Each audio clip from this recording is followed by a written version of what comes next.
I'm Sarah Hashim-Waris in the Los Angeles Times newsroom.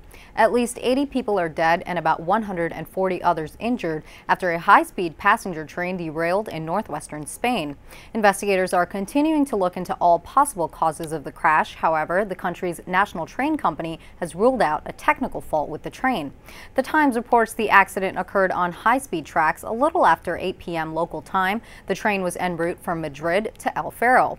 Pictures of the scene showed at least one train car snapped in two and another one of the train's cars on fire. Bodies were pulled out by rescue crews and fellow passengers through broken windows. Reports indicate that more than 200 passengers were on board. No word yet on exactly how fast the train was traveling when it crashed. Stay with us for more on this story and other trending headlines on LATimes.com, and check out @LATimesWorld on Twitter for the latest global news updates.